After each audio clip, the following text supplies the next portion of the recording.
Mungkin terutama di tengah-tengah kita hadir para pendiri yayasan ataupun tokoh-tokoh pendidikan, ya sepertinya apa produk yang akan dihasilkan oleh pendidikan yang kita perjuangkan. Kemudian juga hal apa yang harus dibenahi oleh kita untuk memperbaiki kondisi umat ini melalui pendidikan. Oleh karena itu, ya 45 menit ke depan, insya Allah Ustadz Adian Husaini akan memaparkannya. Mudah-mudahan waktu yang singkat yang kita miliki ini kita dapat pergunakan dengan sebaik mungkin.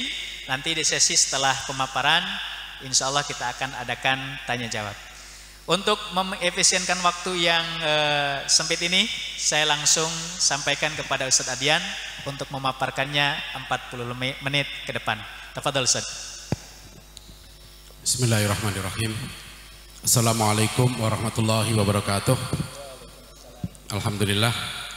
Alhamdulillahilladzi arsala rasulahu bil huda wa dinil haq liyudhhirahu 'alad dini kullih wa kafa billahi syahida. Asyhadu an la ilaha illallah wahdahu la syarikalah wa asyhadu anna Muhammadan abduhu wa rasuluh. Allahumma shalli wa sallim ala nabiyyina Muhammad wa ala alihi wa sahbihi wa man tabi'ahum bi ihsanin ila yaumil qiyamah.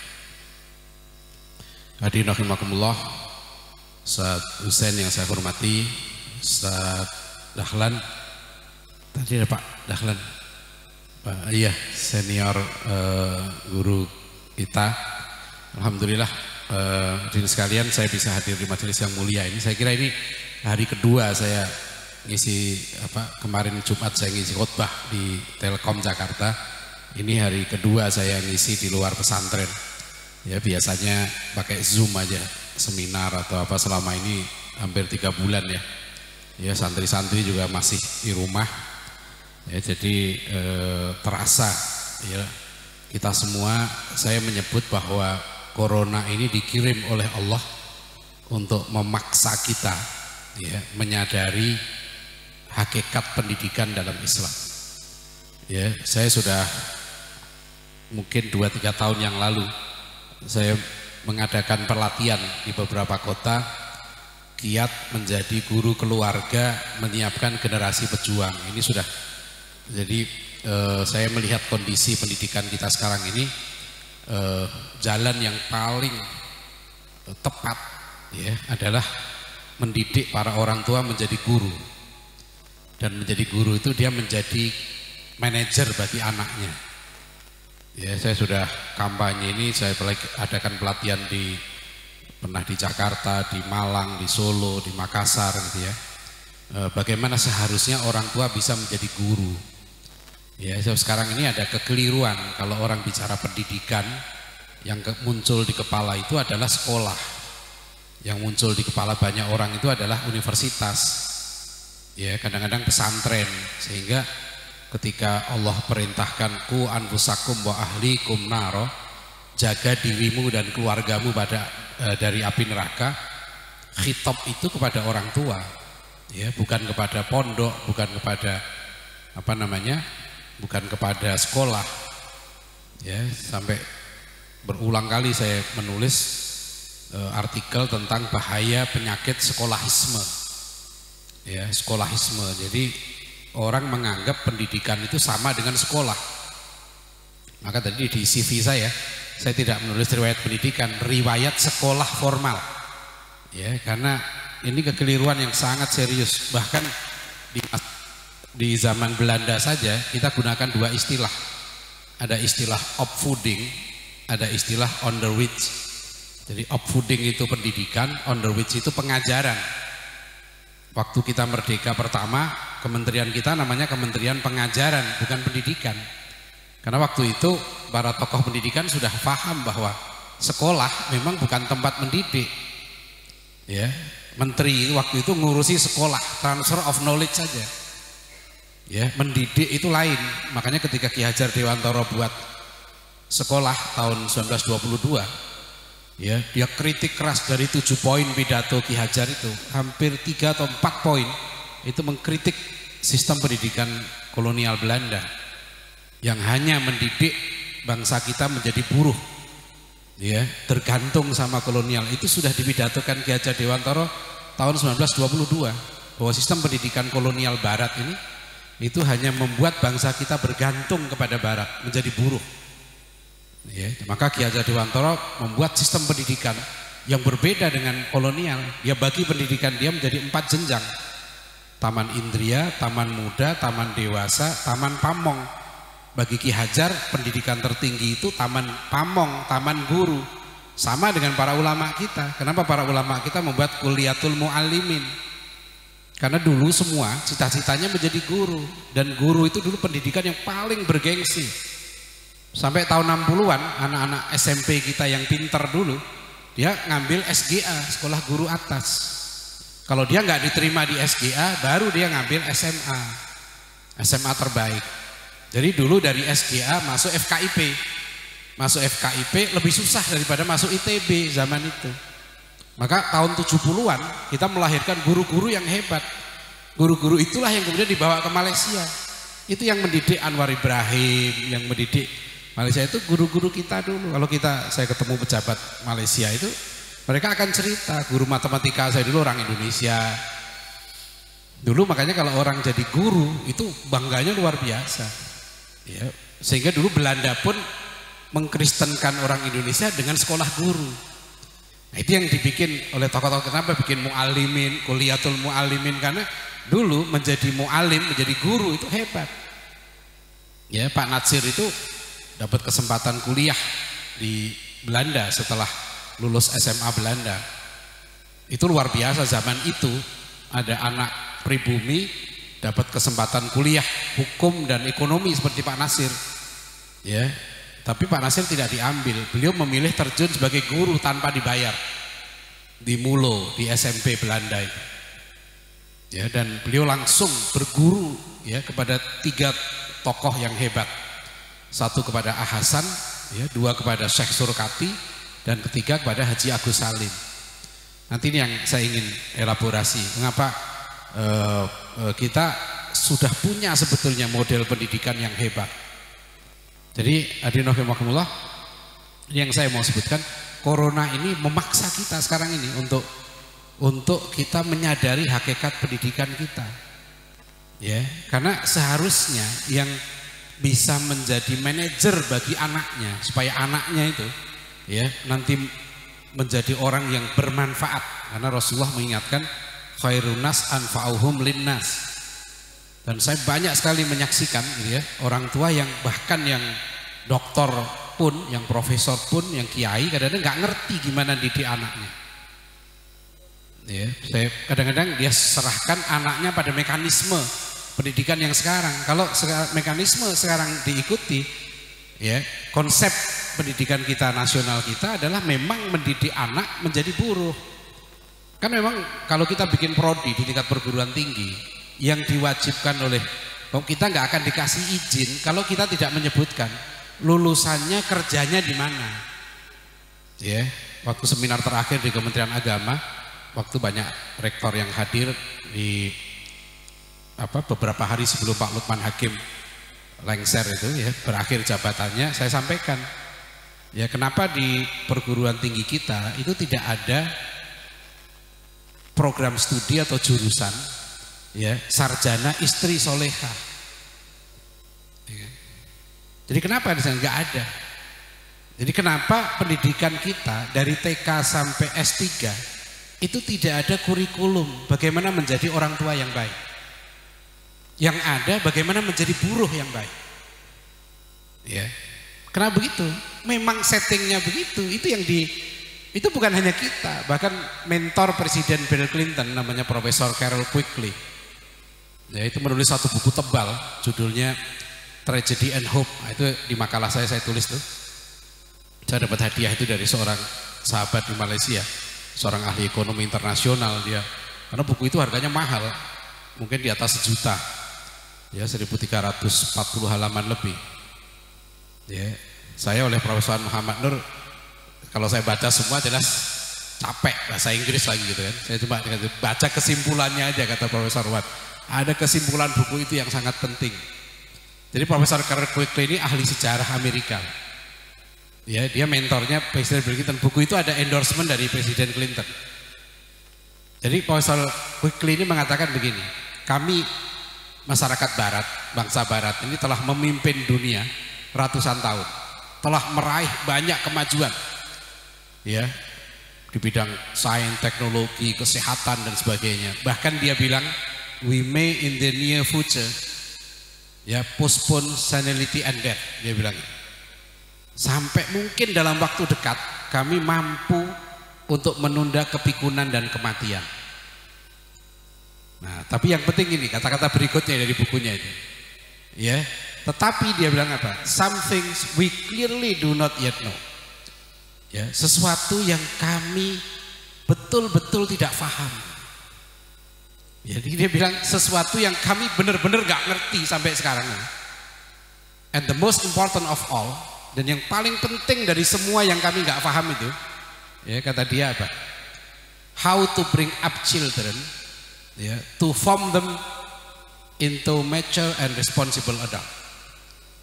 Bagaimana mendidik anak-anak kami menjadi orang tua yang baik dan bertanggung jawab. Ini penting bagi kita. Ya, satu peradaban yang besar yang memimpin dunia ratusan tahun, tapi nggak ngerti gimana cara didik anaknya menjadi orang tua yang baik.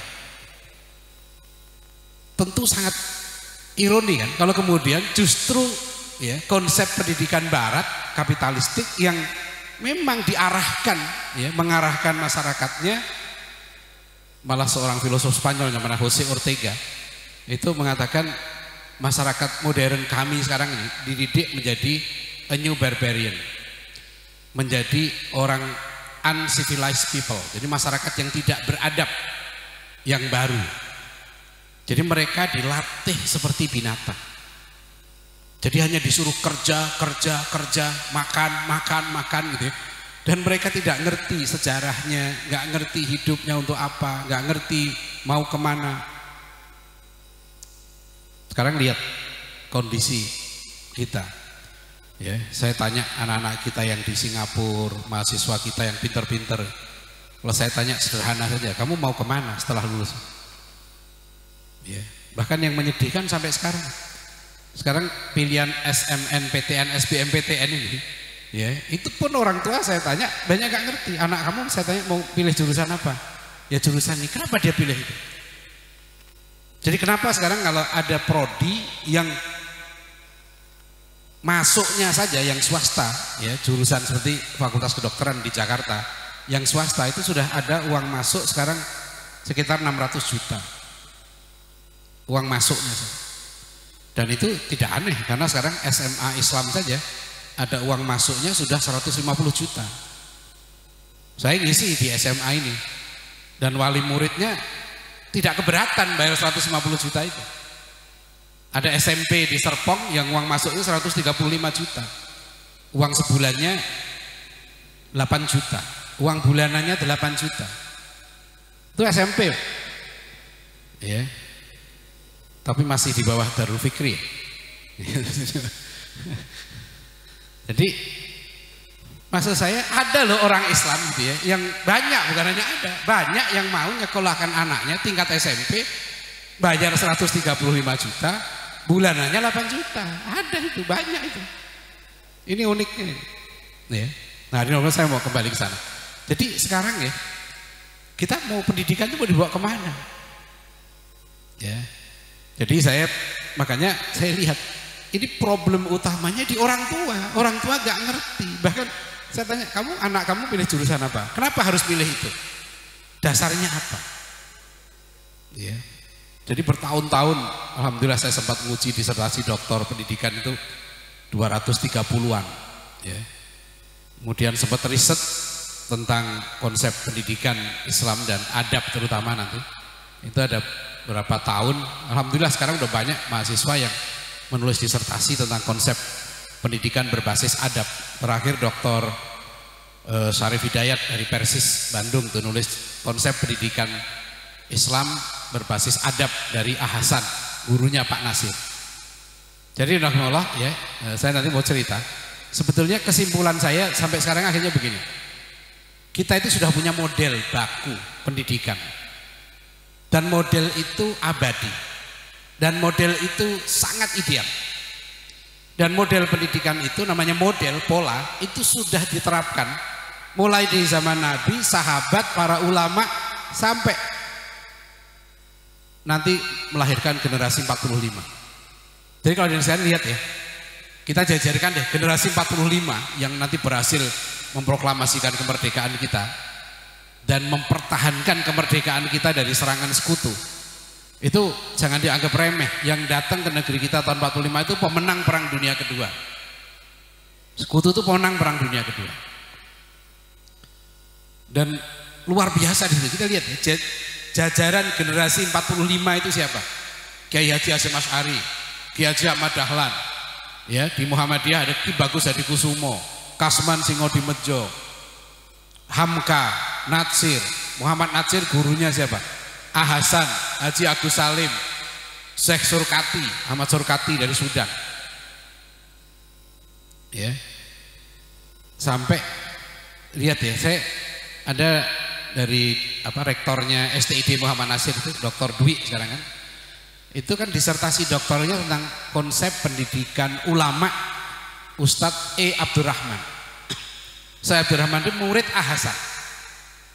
Jadi kalau kita teliti kenapa seorang Hasan gitu ya bisa melahirkan orang-orang hebat seperti jadi sekarang Ustadz Aceng Zakaria ini ketua umum Persis itu muridnya Ustadz Abdurrahman ini, yang Ustadz Abdurrahman ini muridnya Hasan. Hasan bisa melahirkan tokoh-tokoh seperti Muhammad Natsir, Ustadz Abdurrahman, Isa Ansori dan sebagainya. Soekarno itu harus sekarang menjadi hebat bukan karena kuliah di ITB. Soekarno itu menjadi hebat 15 tahun dia sudah mondok di rumah Haji Umar Said Cokro Aminoto. Dan disitulah Soekarno umur 15 tahun dia cerita waktu 15 tahun itu saya sudah mengikuti pengajian Kiai Haji Ahmad Dahlan di Surabaya. Jadi Kiai Haji Ahmad Dahlan terus suka keliling memberikan ceramah. Dan kata Bung Karno, waktu saya 15 tahun saya dengarkan ceramahnya Kiai Dahlan. Sejak itu saya ngintil Kiai Dahlan. Ya namanya sama dengan Ustadz Dahlan. Jadi Kiai Dahlan ini Ahmad Dahlan ya. Itu kata Bung Karno, saya kagum dengan Kiai Dahlan tuh sejak saya 15 tahun. Dan sejak itu saya ikuti kemana Bung Karno pergi. Kemana Kiai Dahlan pergi itu. Ya, ini Bung Karno yang cerita. Maka nanti sampai Bung Karno meninggal, dia tetap minta Buya Hamka yang mensolatkan jenazah. Jadi bukan Kiai Dahlan itu siapa? Kiai Dahlan itu muridnya Kiai Haji Soleh Darat sama dengan Kiai Hasyim Asy'ari. Dua-duanya berguru Kiai Soleh Darat Semarang dan Kiai Soleh Darat itulah yang mengirim Kiai Ahmad Dahlan dan Kiai Hasyim Asy'ari ke Mekah. Di Mekah mereka berguru dengan Syekh Ahmad Khatib Al-Minangkabawi dan lain-lain. Siapa Syekh Ahmad Khatib Al-Minangkabawi itu? Pamannya Haji Agus Salim. Ya, pamannya Haji Agus Salim. Jadi kenapa nanti peran Haji Agus Salim dalam kaderisasi para pemimpin kita sangat penting. Jadi Pak Nasir ngaku saya dididik oleh Haji Agus Salim. Ya. Kemudian Buya Hamka juga sama. Buya Hamka itu sampai di buku 100 tahun Haji Agus Salim, Buya Hamka cerita, saya bersyukur waktu saya di Mekah belum setahun Haji Agus Salim sudah nyuruh saya pulang.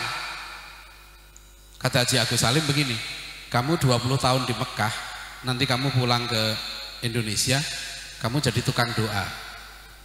Itu ditulis oleh Buya Hamka, itu unik itu. Haji Agus Salim itu nasihatnya, kamu segera pulang, karena kalau kamu lama-lama di Mekah, 20 tahun kamu di Mekah, kamu jadi tukang doa. Kata Haji Agus Salim, kucing itu 20 tahun di Mekah, pulang tetap ngeong. Nah, itu tuh kata-kata Haji Agus Salim. Buya Hamka kemudian cerita dia, waktu saya ke Sabah ketemu seorang tuan guru di sana yang memang sedang habis baca doa. Saya tanya, tuan guru berapa tahun di Mekah? 20 tahun. Jadi kata Buya Hamka, bener ya kata Haji Agus Salim dulu nasihatnya pada saya. Dan ini menarik kalau ikuti pendidikan Buya Hamka, dari kecil dia dididik oleh ayahnya. Tapi Buya Hamka itu gak suka dengan ayahnya, karena ayahnya meskipun ulama besar, umur 12 tahun Buya Hamka, ayahnya cerai dengan ibunya. Dan ayahnya itu keras sampai seperti diktator kata Buya Hamka. Buya Hamka makanya ngeluyur, pergi ke Mekah pun gak bilang sama orang tuanya.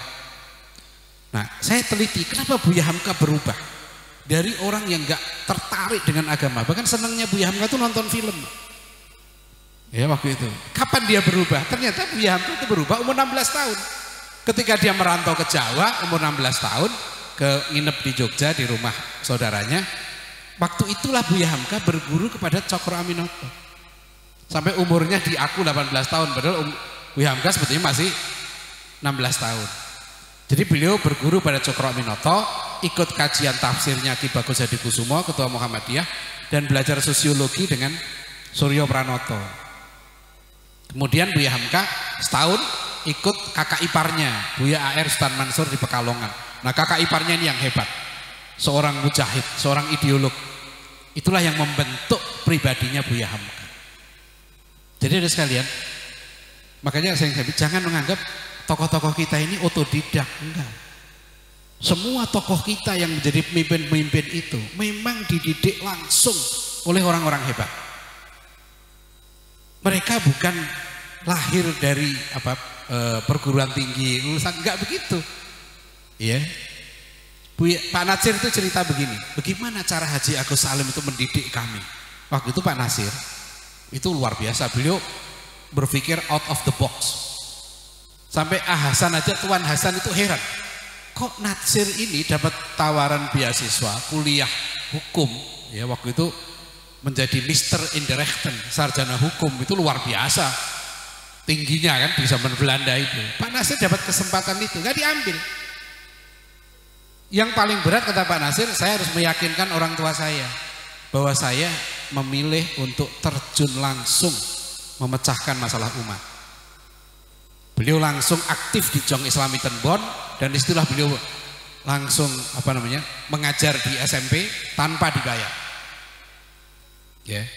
Terus beliau menulis, dilatih oleh Hasan dan terutama oleh Haji Agus Salim. Jadi kata Pak Nasir, cara Haji Agus Salim mendidik kami ini hebat.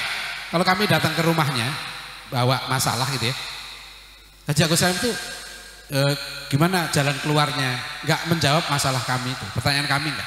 Belum cerita aja panjang lebar tentang yang lain. Nanti kami bingung. Kami tanya, terus bagaimana Tuan yang kami tanyakan tadi? Masalah kami gimana? Kata Haji Agus Salim, loh itu bukan masalah saya, kan masalah kamu. Gitu. Ya kamu selesaikan sendiri, kenapa nanya ke saya? Jadi kata Pak Nasir itu, baru setelah kami pulang kami sadar, Bu Haji Agus Salim itu nyuruh kami memecahkan masalah kami sendiri, tapi beliau sudah kasih bekal sebenarnya. Gitu.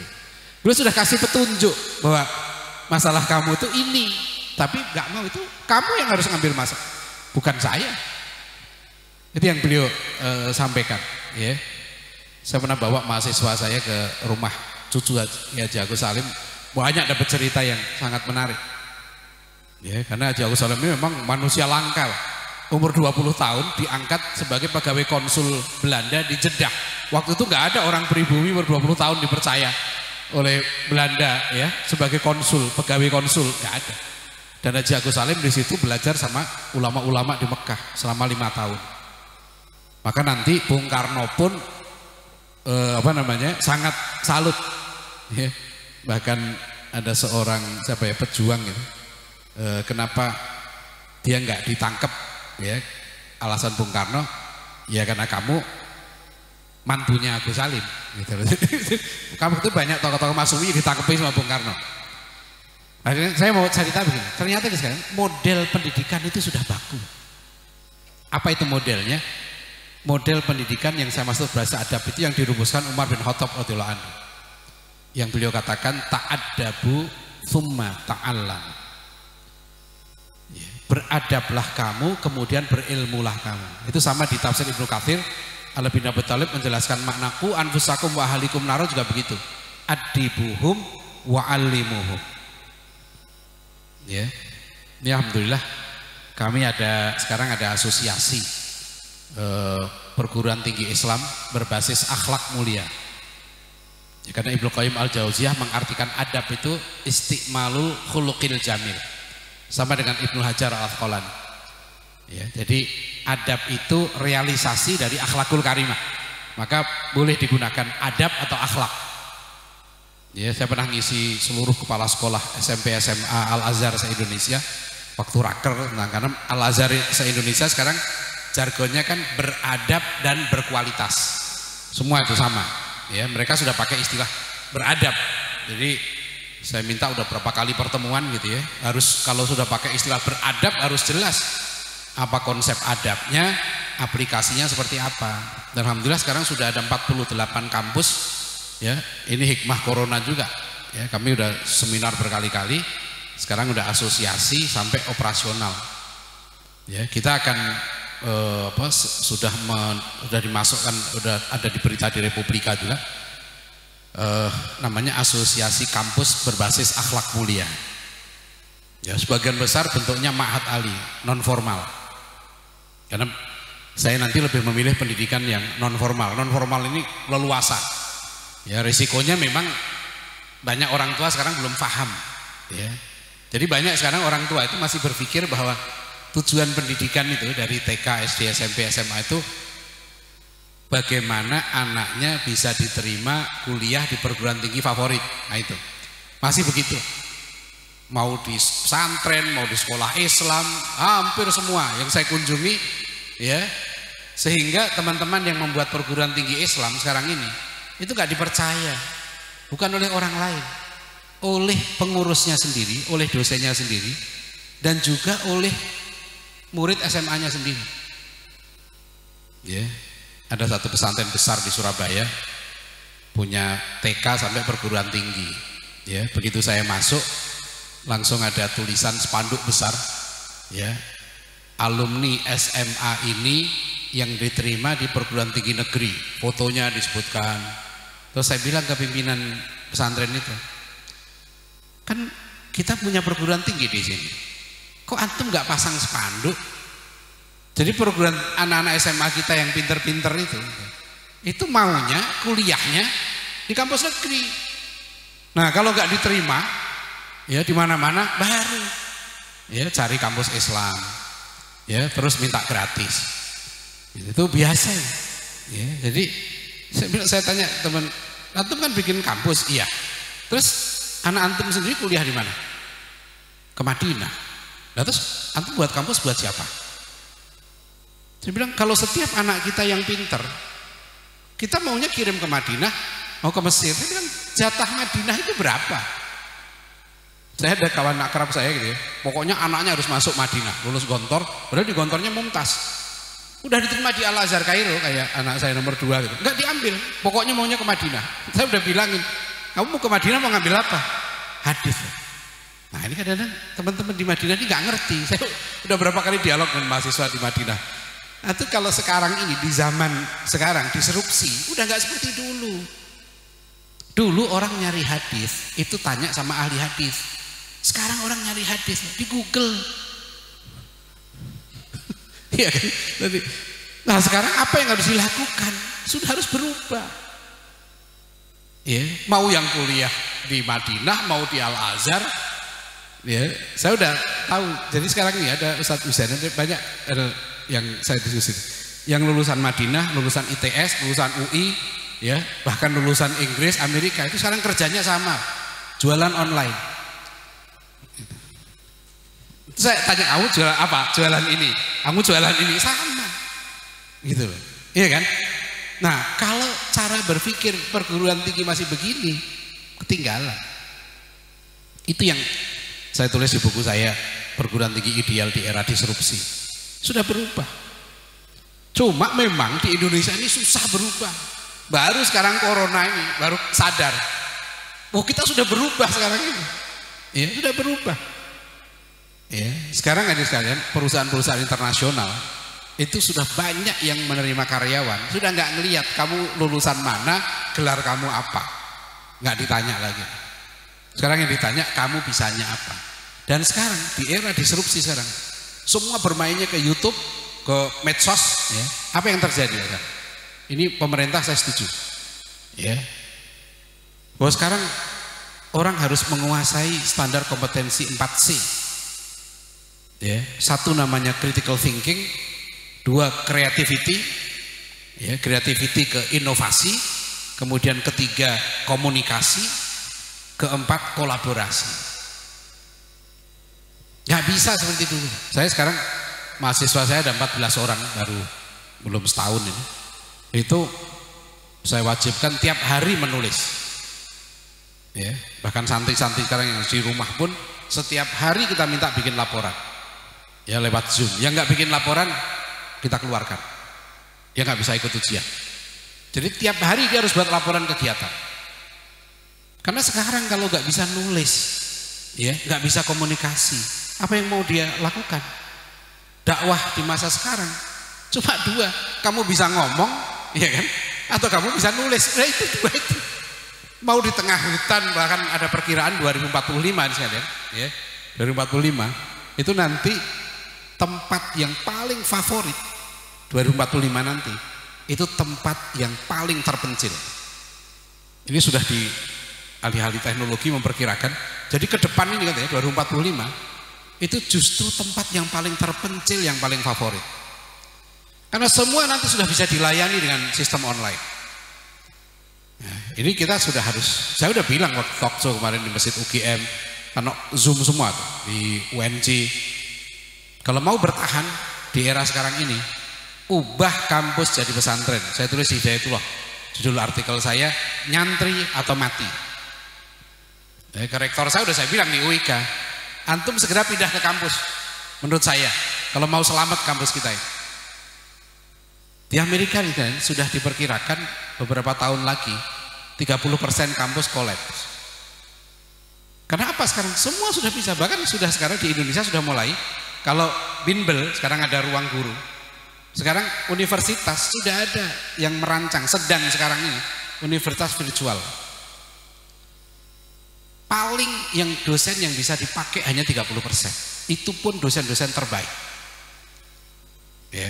Nah ini sudah harus kita antisipasi. Nah apa yang nggak bisa diganti oleh teknologi adalah adab dan akhlak. Makanya teman-teman, saya kemarin sudah di asosiasi perguruan tinggi itu saya sudah sampaikan 2 kali saya ngisi kuliah kepemimpinan kampus. Sekarang ini yang harus kita optimalkan, karena justru inilah yang nggak bisa diganti oleh teknologi. Kalau sekarang mau cari informasi apa yang nggak ada? Saya lulusan IPB dulu orang nyari informasi pertanian ke IPB, dulu nyari orang informasi listrik mungkin ke ITB, ke sini. Sekarang nggak ada, semua ada di internet. Sekarang satu-satunya yang mempertahankan kampus kita tinggal regulasi pemerintah. Dan ini sudah diperkirakan nggak akan lama bertahan. Sampai ada kan videonya Mardigu yang beredar sekarang ini apa? Dia bilang apa? Ya, dia kerjasama dekatnya dengan anak umur 22 tahun. Yang anak itu bilang, saya sudah tahu isi otaknya Nadiem. Apa yang akan dia lakukan? Itu Nadiem baru berapa bulan, ya kan? Jadi menteri, 4 Desember sudah pidato di UI. Pidato dia penting, 4 Desember di UI. Apa yang dikatakan oleh Nadiem waktu itu? Yang dia pakai jeans, saya nggak, soal pakaiannya emang heboh. Tapi jangan dianggap remeh. Saya udah satu-satunya menteri diangkat dan saya nulis artikel cuma Nadiem Makarim. Saya jadi wartawan istana cukup lama. Tapi saya nggak pernah komentari seorang menteri diangkat. Begitu Nadiem Makarim diangkat jadi menteri, saya dalam perjalanan ke Surabaya, sampai di Surabaya siang langsung saya tulis artikel. Dimuat di Republika hari Jumat, kan dia diangkat menteri hari Rabu. Siang itu saya kirim artikel, judul tulisan saya, harap cemas pendidikan kita. Memang saya cemas, seorang menteri yang nggak ada background bidang pendidikan gitu kan, masih muda, pengusaha Gojek, diangkat jadi menteri pendidikan, itu nggak terfikir. Begitu Nadiem Makarim diangkat, apa yang terjadi? Kalah trending topiknya Prabowo. Kan hari sebelumnya trending topik itu Prabowo, ya kan, semua orang nyoroti Prabowo jadi menteri pertahanan. Begitu Nadiem Makarim diangkat, trending topiknya ganti Nadiem. Itu yang menarik itu.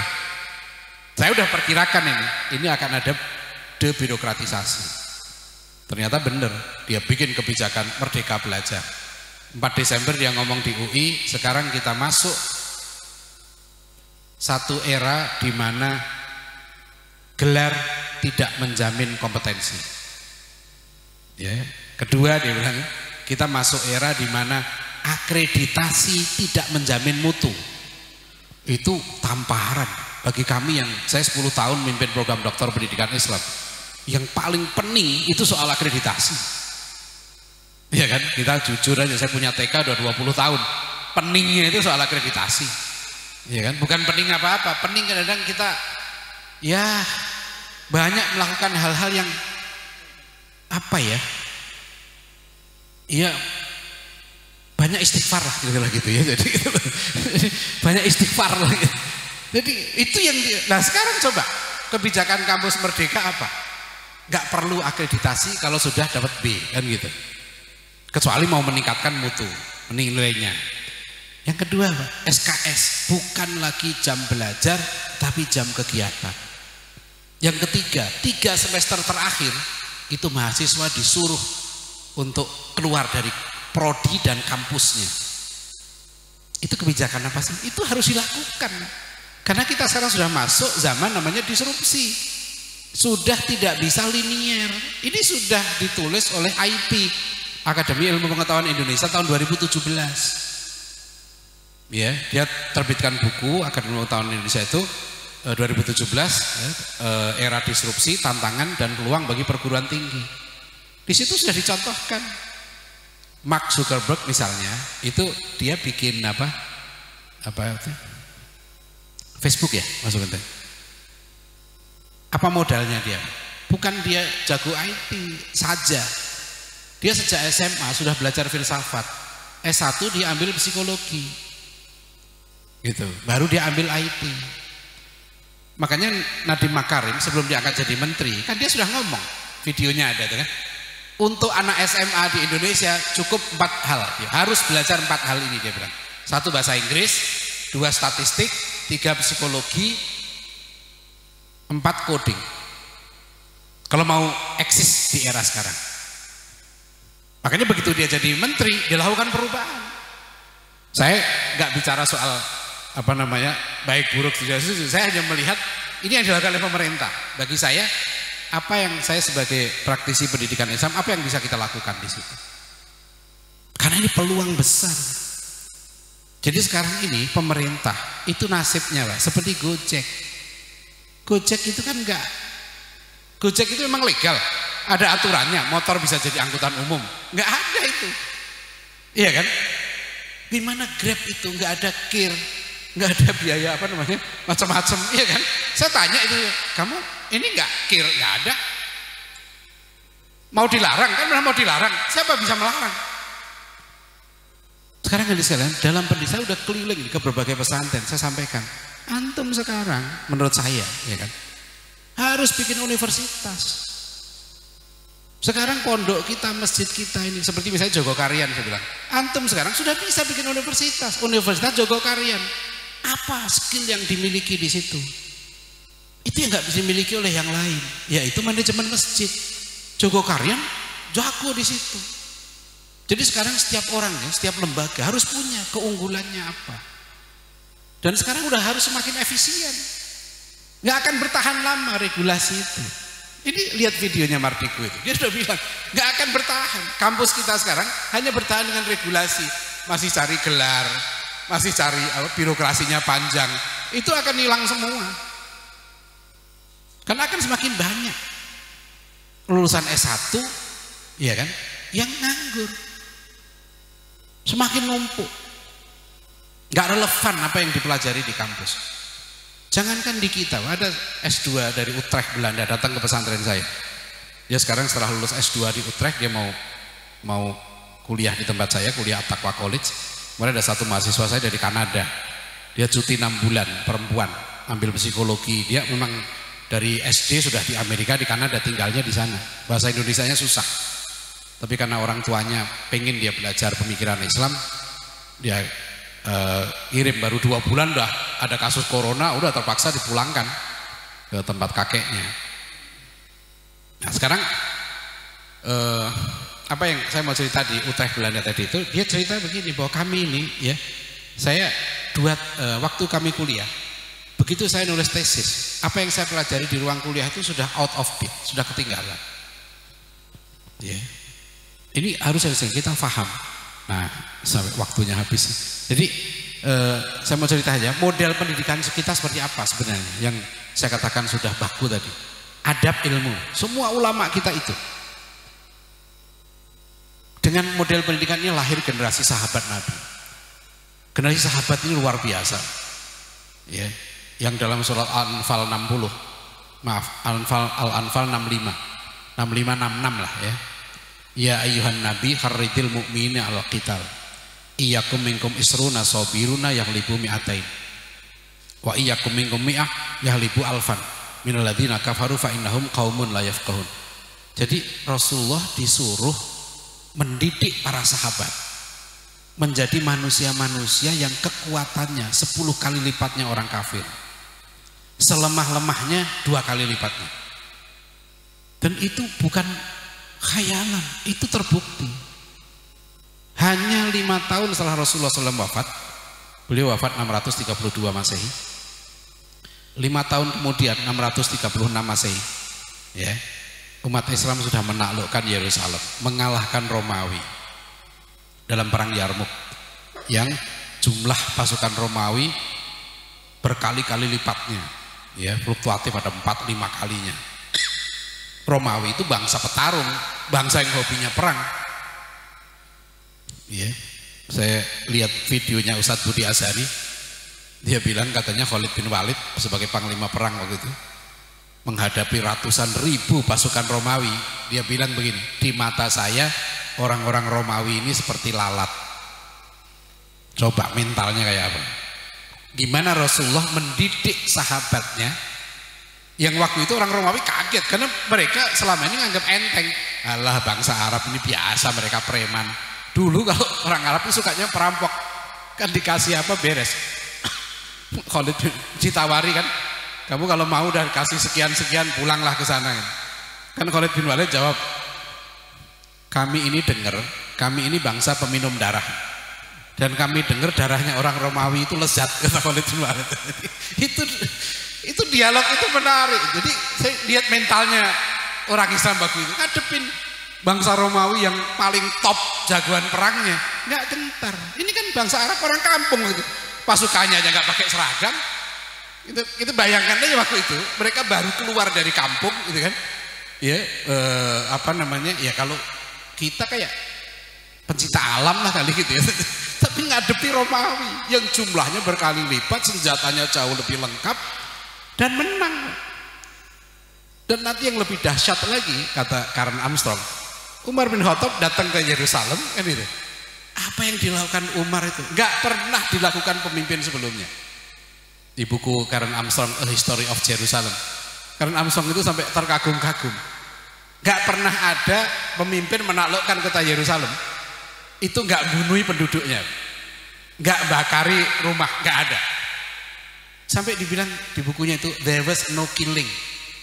Itu peaceful conquest, penaklukan yang sangat damai. Ya, tidak ada pembunuhan. There was no killing, no destruction of properties. Tidak ada penghancuran bangunan-bangunan. Prestasi generasi sahabat ini dahsyat. Maka kalau Rasulullah sebut khairul qurun qarni, itu betul, itu nyata. Ini yang saya kritik selalu kurikulum kita gitu, mendidik anak-anak kita ini nggak ngerti sejarah, nggak ngerti bahwa negara paling maju di dunia, negara terbaik yang pernah ada di dunia itu negara Nabi. Kenapa saya sangat kritik terus kurikulum ini? Karena ini kejem Pak kurikulum ini. Jadi negara maju adalah negara yang income per kapitanya tinggi. Kan kita program pemerintah sekarang Pak, 2045 negara kita itu disetting jadi negara maju. Ditargetkan income per kapitanya insya Allah 27 juta per orang per bulan, itu 2045. 2045 itu targetnya, itu baru kita masuk negara maju. Kita sekarang baru 4.500-an US dollar per tahun. Target negara maju itu minimal 9.500, kalau enggak 12.000 US dollar. Itu maju.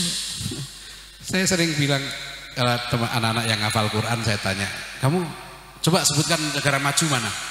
Mesti kalau tanya negara maju itu Amerika, Jepang, ya, Inggris, Cina, Singapura.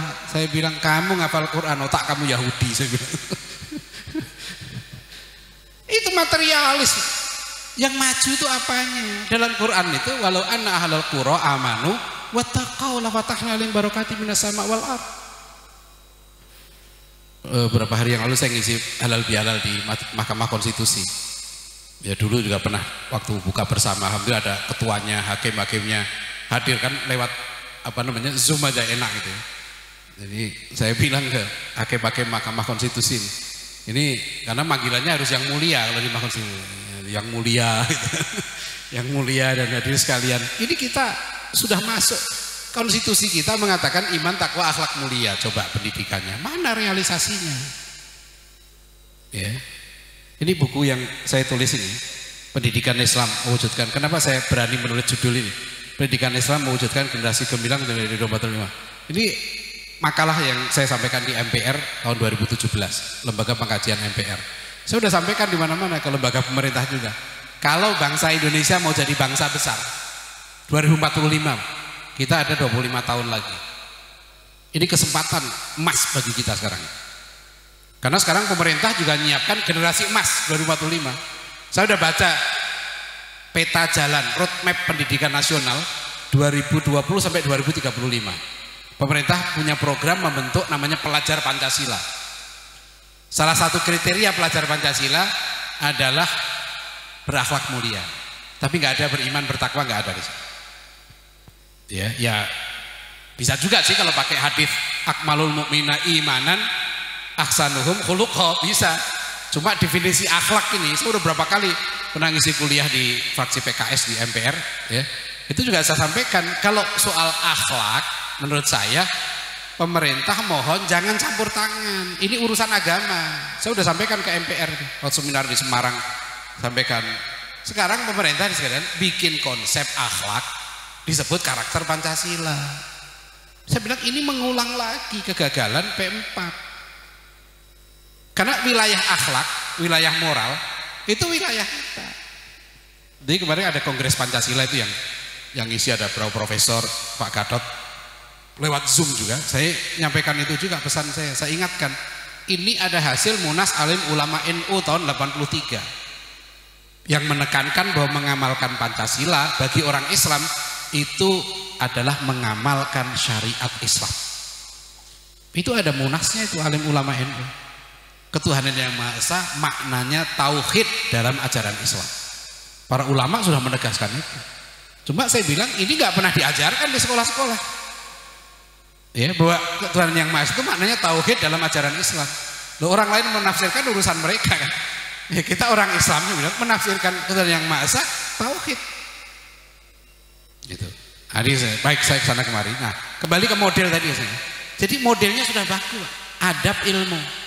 Ini yang diterapkan. Mengapa muridnya Imam Malik itu kalau Ustadz Husain saya pernah di Sudan kan hadir majelis ilmunya siapa? Syekh Amin ya. Syekh Amin itu ada buku beliau kan Al Ilmu, itu bagus buku itu. Ya, di buku itu kan Syekh Amin Al-Hajj menulis kata-kata dari muridnya Imam Malik, ya Imam Abdullah bin Wahab.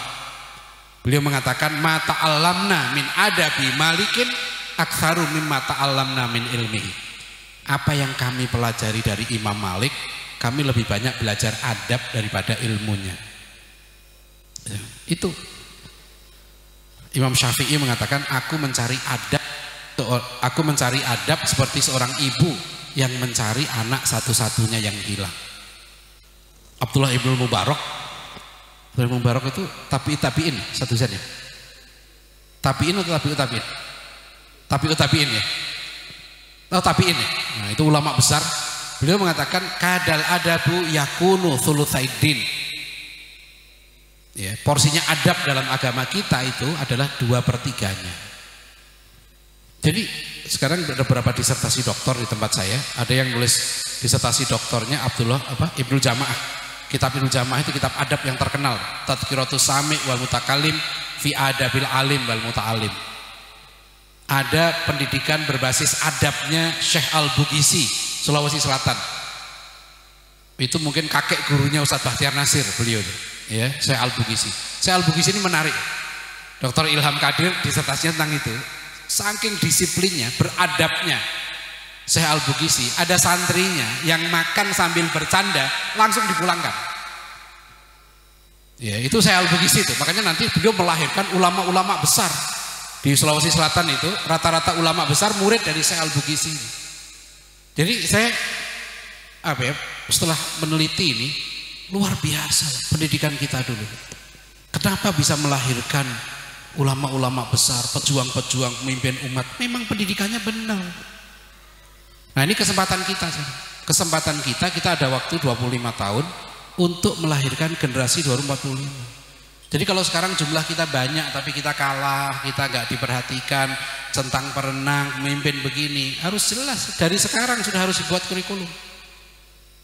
Ya, jadi sekarang kita sudah harus bentuk. Jadi kalau sekarang anak saya nih 20 tahun, saya bilang kamu sekarang harus berpikir 20 tahun lagi.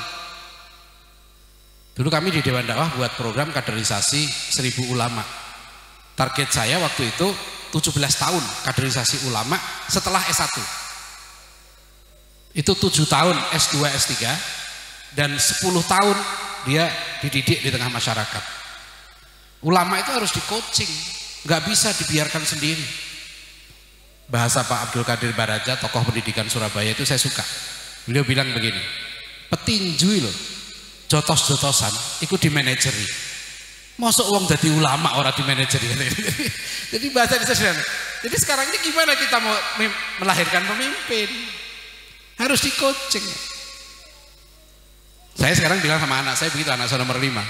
Udah kamu nggak usah kuliah di UI, nggak usah kamu kuliah di sini. Terus kampusnya di mana, Pak? Gedungnya di mana? Gedungnya di kepala saya. Kurikulumnya di kepala saya. Kamu percaya sama saya karena saya ini seperti Mourinho. Saya bilang itu. Saya ini seperti Jurgen Klopp. Tugas saya seperti Kus de Amanto yang melatih Mike Tyson. Itu Pak. Jadi sekarang anak saya pun sekarang yang nomor 5 saya terapkan begitu. Karena saya belajar pendidikan kan. Saya menekuni pendidikan ya. Kalau anak saya serahkan sama orang lain rugilah saya. Sebab mendidik itu bukan sekedar mengajar. Mendidik yang paling penting itu menanamkan jiwa.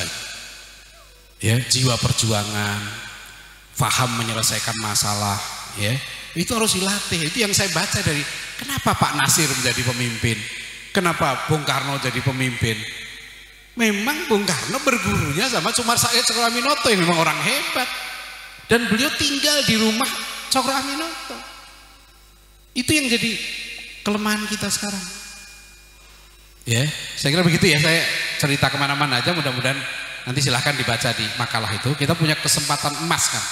Nanti kalau diskusi panjang ya bisa sehari ya. Kita harus nyusun kurikulum dari SD bisa, tapi yang paling penting menurut saya itu ketika SMA, ketika usia akil balik 15 tahun itu perguruan tinggi ya. 15 tahun itu semua dari zaman Nabi, sahabat sampai di negeri kita namanya 15 tahun itu pendidikan tinggi. Makanya dulu namanya madrasah aliyah di sini.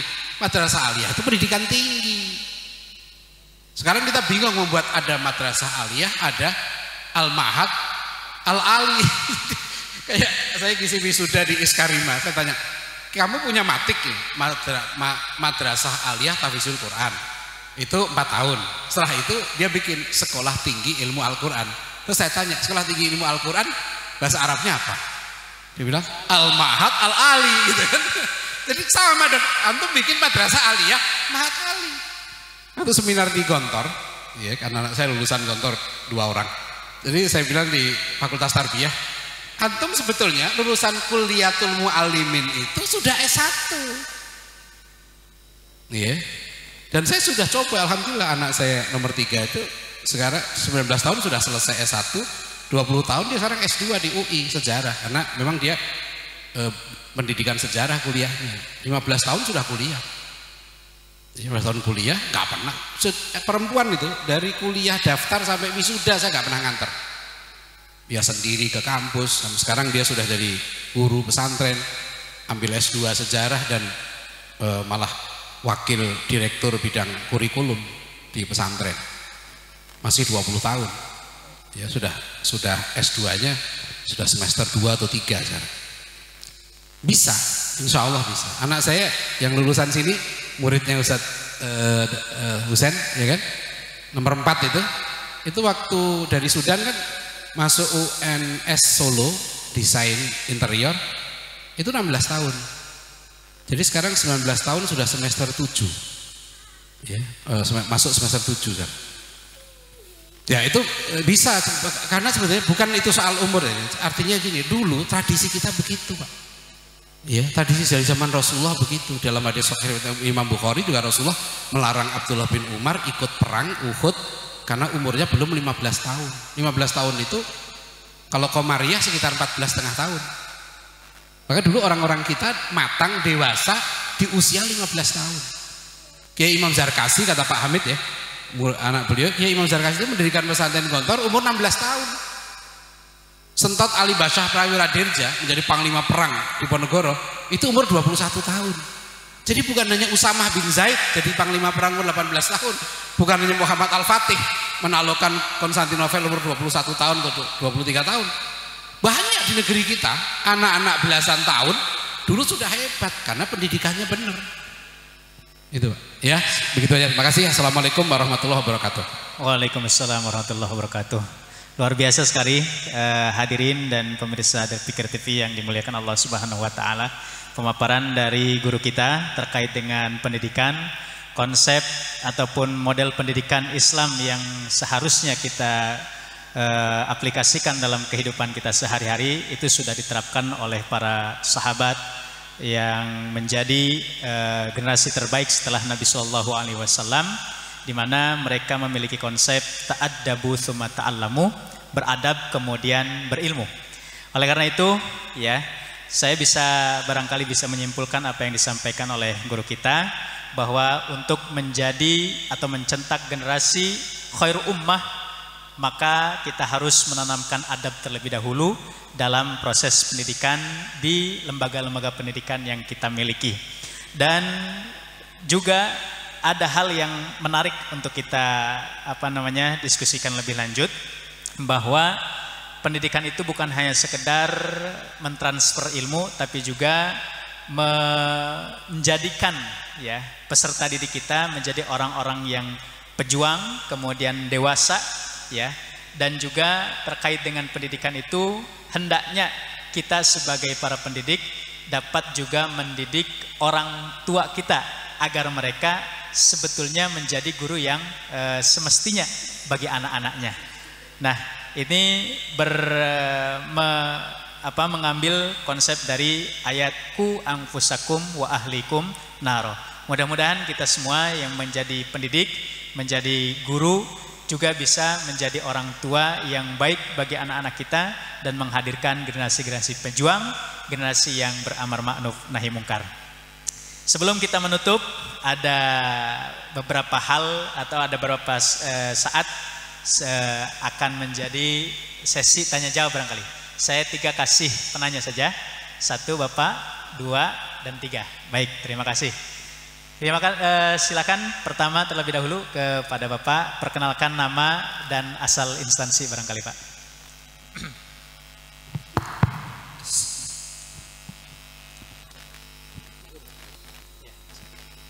Bismillahirrahmanirrahim. Assalamualaikum warahmatullahi wabarakatuh. Nama Haji Muhammad Rusli, Ketua MUI Kecamatan Cikarang Barat. Ada 2 hal yang saya garis bawahi. Pendidikan pondok pesantren model gontor dan sejenisnya, juga pakai mungkin juga tahu, itu pendidikan akhlak atau adab sangat urgen. Sebab begini, di gontor atau pendidikan yang sama model gontor itu kalau akhlak fontennya 7 nggak naik, gitu. Mestinya 8. Saya bukan orang gontor, tapi saya yang sejenis dengan gontor. Saya Darul Rahman. Itu kalau nilai akhlaknya 7 itu nggak naik. Sebab apa? Nanti adab ini akan mencerminkan menjadi perilaku akhlak yang karimah. Kalau kata MZ, orang pinter banyak, profesor, dokter, insinyur, tapi orang bener langka. Yang nyolong uang negara ratusan triliun miliar itu orang-orang pinter. Saya minta kepada Pak Dr. Adian Husaini membuat semacam kurikulum yang berbasis adab atau akhlak agar anak-anak kita ini generasi 25 tahun yang akan datang itu generasi yang betul-betul berkualitas dan mempunyai tanggung jawab terhadap bangsa dan negara. Baik Pak, yang lainnya sudah ditangkap. Poin kedua, itu masalah begini. Ketika saya juga umur belasan tahun, nasib bangsa dan negara ini ditentukan oleh generasi yang sekarang. Kalau yang sekarang ini tidak sungguh-sungguh menuntut ilmu, 25 tahun yang akan datang akan menjadi ancaman. Apalagi di era sekarang ini kita lihat bukan rahasia, gembong-gembong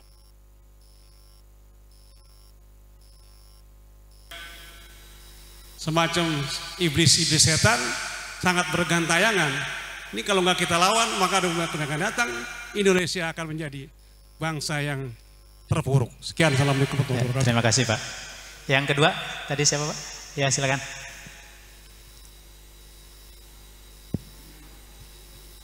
Singkat, padat, jelas. Baik. Sudah mau zuhur. Bismillahirrahmanirrahim. Assalamualaikum warahmatullahi wabarakatuh. Nama saya Sabar dari Sekolah Bunyan Indonesia di Cikarang Barat. Ustadz, ada dua hal yang ingin kita tanyakan. Yang pertama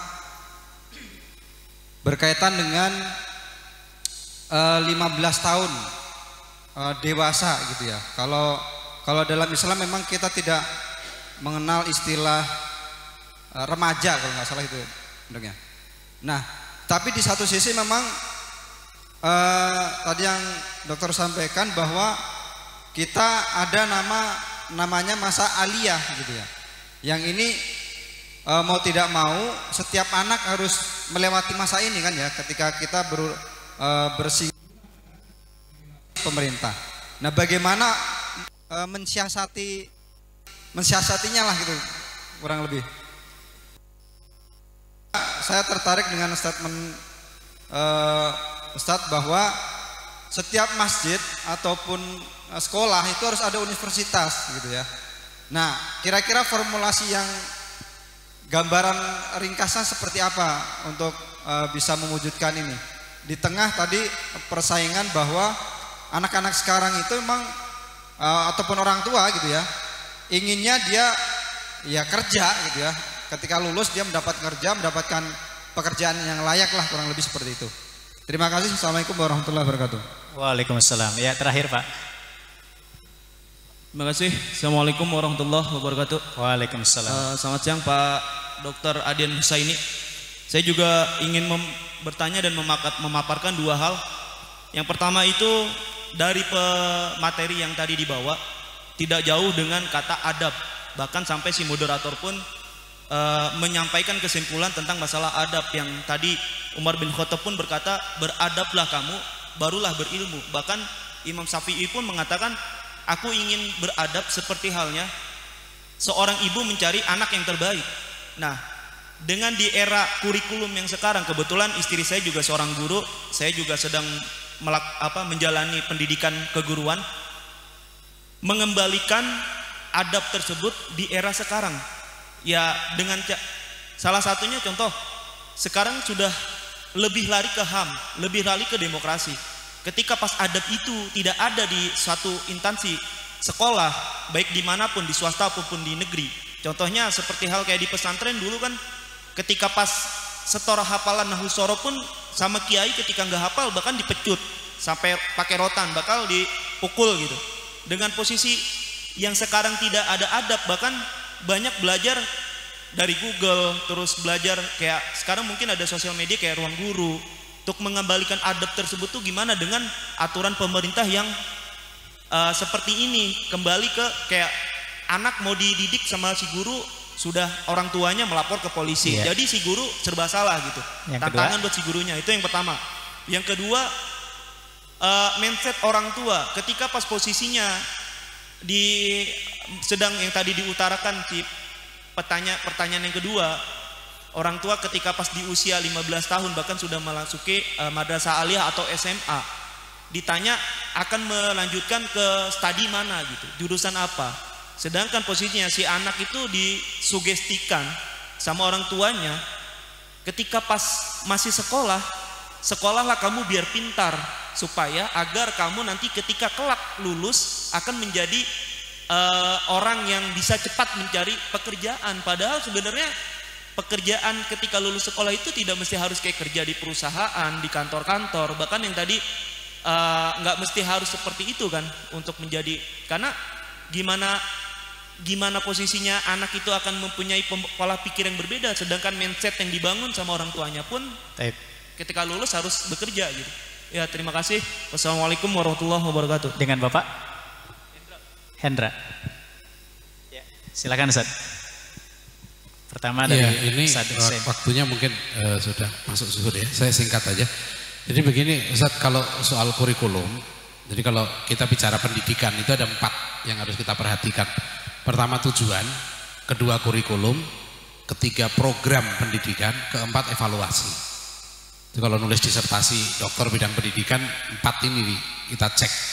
Jadi kalau kita misalnya kurikulum itu mengikuti tujuan, karena kurikulum itu jalan untuk mencapai tujuan itu. Nah, saya perhatikan di hampir semua lembaga pendidikan kita sekarang, justru yang problem bukan di kurikulum yang pertama, di menetapkan tujuan. Karena tujuan ini nanti harus diturunkan dalam bentuk kompetensi. Dan kompetensi itu harus mengikuti menurut saya 3 prinsip pendidikan Islam. 1, dahulukan adab sebelum ilmu, akhlak tadi. Jadi prinsip kita di pondok pesantren dari dulu semua begitu. Ya, kalau anak akhlaknya nggak baik, adabnya nggak baik, ibadahnya nggak baik, jangan dikasih ilmu, nanti dia biadab. Jadi ilmuwan yang rusak itu nggak boleh. Itu prinsip. Ya, beradablah kemudian berilmulah. Maka dahulukan adab yang pertama. Yang kedua, utamakan ilmu fardu ain.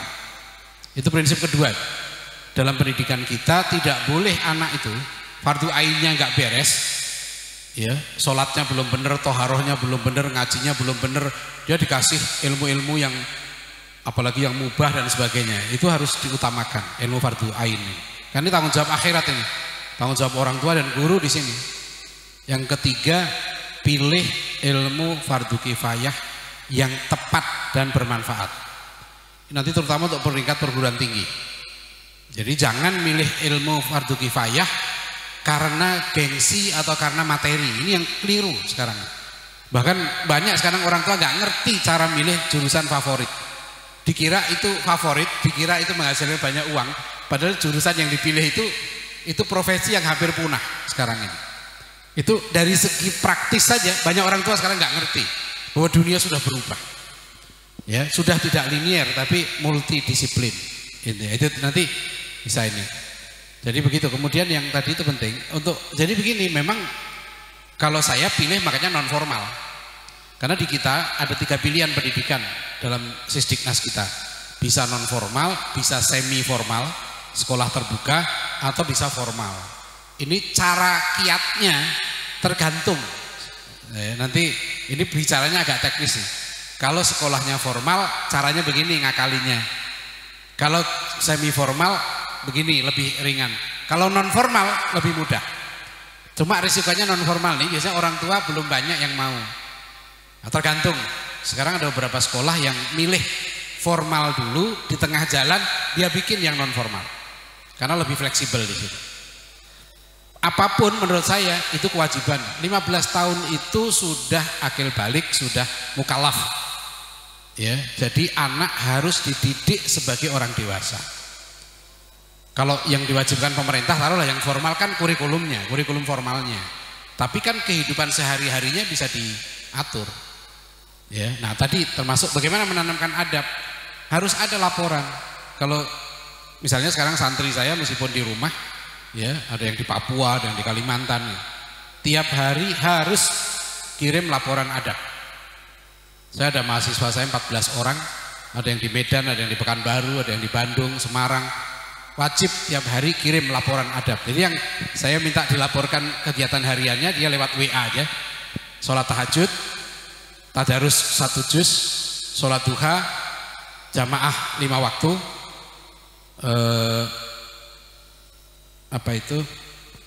berwudu dan tidur, waktu tidur. Sebab saya pikir anak itu kalau sehari aja jamaah 5 waktu, sholat tahajud, sholat duha, tadarus 1 juz sehari, itu insya Allah anak baik. Ya, saya nggak ngukur yang lain, itu saja kalau itu dilapor. Nah, kalau anak kita bisa, laporannya nggak bener nih, itu di ujung laporan ada sumpahnya, demi Allah, gitu. Saya jujur membuat laporan ini. Kalau perlu tambahin laknat nggak apa-apa. Saya dilaknat oleh Allah kalau saya bohong. Itu kiat kita untuk tadi itu. Bagaimana mendidik adab. Memang adab itu akhlak harus dipraktekkan, harus dimonitor. Nah masalahnya adab itu harus dicontohkan. Itu jadi yang harus mencontohkan tahajud ya harus ustadznya, gitu ya. Jadi harus dicontohkan, dibiasakan, dimotivasikan dan ditegakkan aturan. Itu teorinya Profesor Ahmad Tafsir saya pakai untuk menanamkan adab atau akhlak harus 4 ini. Ya, dicontohkan, dibiasakan, dimotivasikan dan ditegakkan aturan. Ya, kalau di pesantren sekarang guru dan pimpinan yang nggak sholat tahajud denda 10.000, gitu. Yang nggak sholat jamaah 5.000. Kalau mahasiswa nggak sholat tahajud, handphonenya kita ambil. Gitu. Jadi itu salah satu untuk muakobah namanya. Harus mendidik itu ada caranya lah dalam pendidikan kita. Insya Allah nanti secara teknis kita bisa diskusi lebih lanjut ya. Jadi ini adalah sebetulnya kita sudah punya teorinya semua. Memang yang susah jalankan. Problemnya apa? Harus ngasih contoh. Itu yang paling berat. Problem kita sekarang dalam pendidikan kita yang paling serius adalah di guru. Hampir semua sekolah yang saya tanya, masalah kamu mana? Susah nyari guru yang baik. Nah problem lagi, didik guru yang baik di mana? Nah itu problem lagi. Ya, kita belum punya. Saya ditanya, Ustaz nyari guru PKN yang baik di mana? Ya, cari guru matematik yang soleh, yang mujahid, di mana didiknya? Cari guru, ya, dan lain-lain lah yang itu problem kita karena kuncinya di guru. Saya pikir begitu ya secara umum saja jawabannya. Nanti kalau ada apa-apa silahkan Jadi sekalian saya hari ini saya tadi bawa buku saya ini terus terang kalau saya ingin bagi tapi saya nggak tega gitu karena ini kalau harganya biasanya 120 tapi untuk antum 50% ya hari ini, tapi saya nggak banyak, hanya bawa 20 ya. Silahkan nanti yang mau nanti sama Ustadz ini ya. Baik, terima kasih kepada Ustadz Dr. Adian Husaini telah menyampaikan dan juga menjawab pertanyaan-pertanyaan. Tentu hadirin sekalian dan pemirsa di Fikri TV belum puas untuk berdiskusi pada kesempatan kali ini, tapi mengingat waktu yang begitu sempit, mudah-mudahan apa yang disampaikan walaupun sedikit tapi membawa manfaat dan faedah yang banyak bagi kita semuanya. Dan terkait dengan buku yang dibawa oleh Ustadz Adian tadi, silahkan menghubungi kami ya dengan harga 60.000 ya Ustadz ya. Taib. Dan juga bagi hadirin sekalian yang hadir sekarang, jangan beranjak kemana-mana. Setelah ini kita akan berdiskusi dengan sesi yang lainnya. Itu saja yang dapat saya sampaikan. Sekali lagi terima kasih kepada Ustadz Adian yang telah menyampaikan paparannya, dan juga hadirin sekalian yang telah menyimak. Kita akhiri dengan hamdalah dan kafaratul majlis. Alhamdulillahirabbil alamin. Subhanakallahumma bihamdika asyhadu an la ilaha illa anta astaghfiruka wa atubu ilaik. Saya Novi Maulana Yusuf, mohon maaf yang sebesar-besarnya dan undur diri dari hadapan Anda sekalian. Assalamualaikum warahmatullahi wabarakatuh. Ya. Sekarang penyerahan plakat ya kepada Dr. Adian. Banyak plakat kepada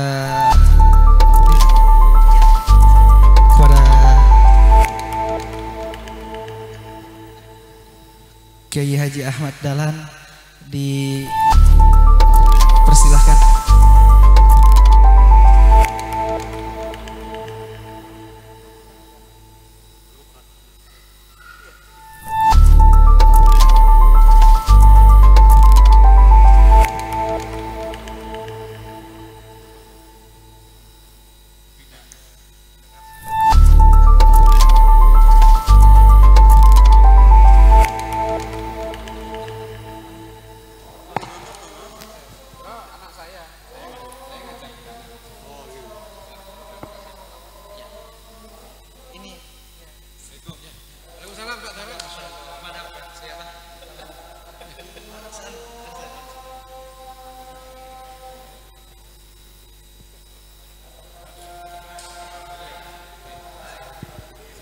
Bagi hadirin yang ingin pesan buku silahkan menulis namanya di kami.